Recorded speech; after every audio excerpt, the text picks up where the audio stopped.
Get a job, you lazy bum! You're a disgrace to this city! This is what you deserve! The morning sun cast long shadows across the bustling downtown plaza as Marcus Wellington adjusted his Italian silk tie and checked his platinum Rolex. At 45, he had built an empire in real estate, and his sharp suits and arrogant demeanor made sure everyone knew it. He strode confidently toward his favorite coffee shop, his leather shoes clicking against the pavement with authority.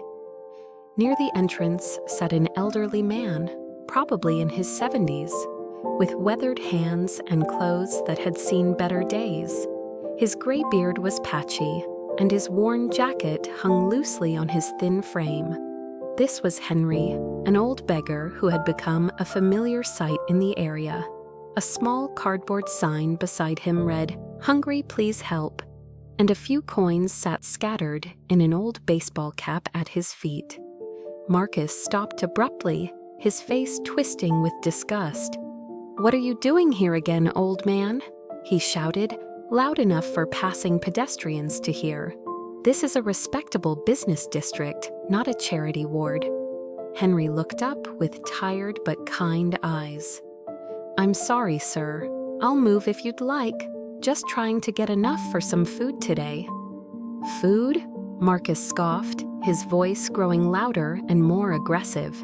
"Get a job like the rest of us. You're probably just going to spend it on booze anyway. People like you are what's wrong with this city.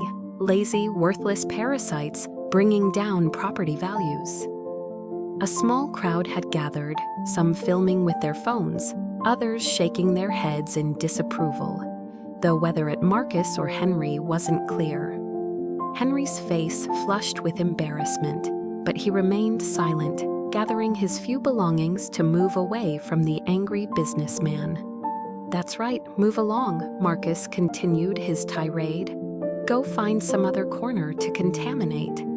This is where successful people conduct business, not where society's failures come to beg."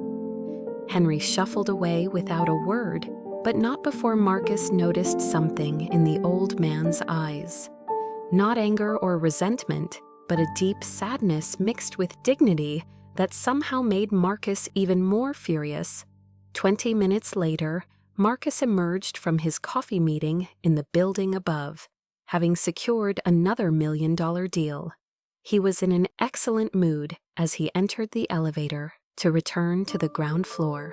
The building was one of the older high-rises downtown, and Marcus owned several floors that he rented to various businesses. As the elevator descended, it suddenly jerked to a halt between the 8th and 9th floors.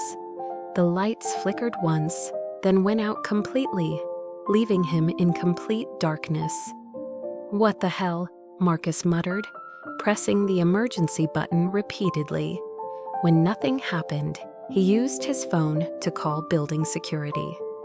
"Sir, you need to stay calm," the security guard's voice crackled through the phone.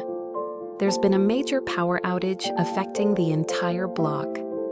The main electrical grid failed, and the backup systems are down too. We're working on getting emergency power restored." Marcus's blood ran cold as he realized the gravity of his situation.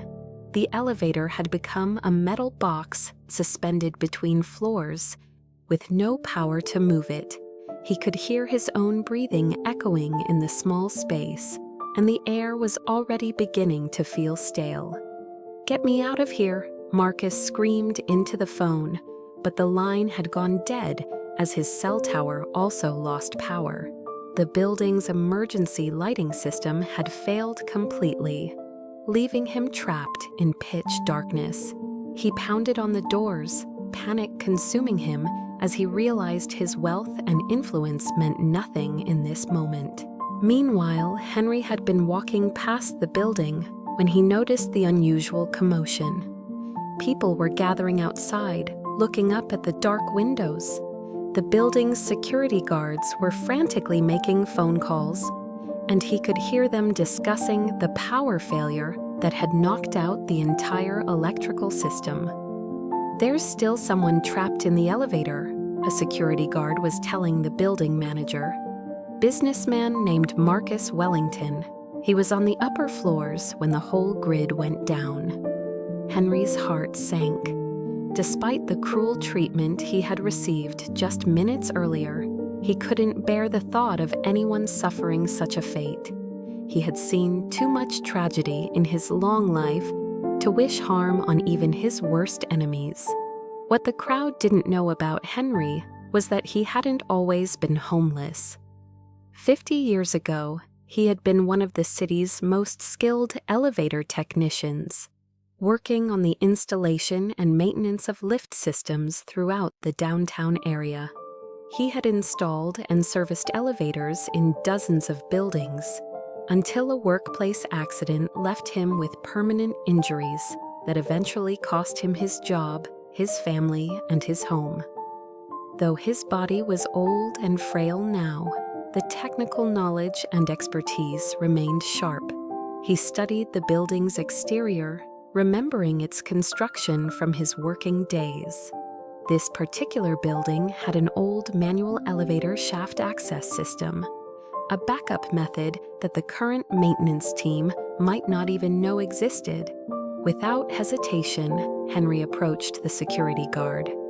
"I used to work on elevators," he said quietly. "This building has a manual override system. I might be able to help." The guard looked skeptically at the shabby old man. "Sir, we've called professional technicians. They'll be here soon." "How soon?" Henry asked. That man could be having a panic attack in there. The longer he's trapped, the worse it gets. Inside the elevator, Marcus was indeed spiraling into panic. The darkness was overwhelming, and he was convinced he was running out of air. His expensive suit was soaked with sweat, and his hands were raw from pounding on the metal doors. Henry made his way to the building's basement through a maintenance entrance he remembered from decades ago. Using a flashlight borrowed from a security guard, he located the manual elevator control system that had been installed as a safety backup in the 1970s, but had long been forgotten. The system was old and required significant physical strength to operate, but Henry's years of experience guided him through the process. He had to manually release the elevator's brake system and then use a hand crank to slowly lower the car to the nearest floor.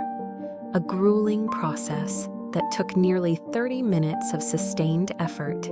His old muscles screamed in protest, and his arthritic hands could barely grip the heavy crank. But he pushed forward. He could hear Marcus's desperate cries echoing up through the elevator shaft, growing weaker as time passed. Finally, after what felt like hours, Henry managed to position the elevator car level with the third floor. Using another manual override, he was able to force the doors open just wide enough for Marcus to squeeze through. When Marcus stumbled out, he was disoriented and shaking from hours of panic and claustrophobia. Through his stress-clouded vision, he looked up to see his rescuer, the same old beggar he had publicly humiliated less than 2 hours earlier. "You..." Marcus gasped, unable to believe what he was seeing. "But why?" "After what I said to you." Henry helped support Marcus as they made their way toward the building's main lobby. "Because that's what we do for each other," the old man said simply. "That's what makes us human." They emerged into the lobby just as professional elevator technicians were arriving with their equipment. The crowd erupted in amazement as they saw the old beggar supporting the wealthy businessman, both exhausted but alive. In the days that followed, the story spread across the city and beyond. Security cameras had captured Henry entering the building's basement and working for hours to free the trapped businessman. His heroic rescue was front-page news. The same people who had walked past him without a glance suddenly saw him for who he truly was. A skilled professional who had put his own health at risk for someone who had treated him with nothing but contempt. Marcus, recovering from his ordeal, was deeply shaken by the experience. He couldn't escape the image of Henry's weathered hands operating the manual controls that saved his life, or the old man's words about what makes us human. The businessman who had built his fortune on stepping on others had been saved by someone society considered beneath notice. When Marcus had fully recovered from his traumatic experience, his first stop was the plaza where he had encountered Henry. He found the old beggar in his usual spot, though now people were stopping to shake his hand and offer him food and money. Marcus approached slowly, his usual arrogance replaced by genuine humility. "Henry," he said quietly, "I owe you my life. But more than that, I owe you an apology that I can never fully give." Henry looked up with the same kind eyes as before. "We all make mistakes, son. What matters is what we learn from them."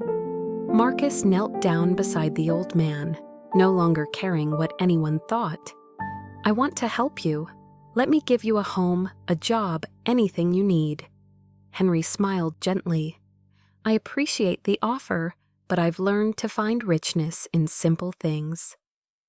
However, if you truly want to help, there are many others like me who could use a hand up rather than a handout."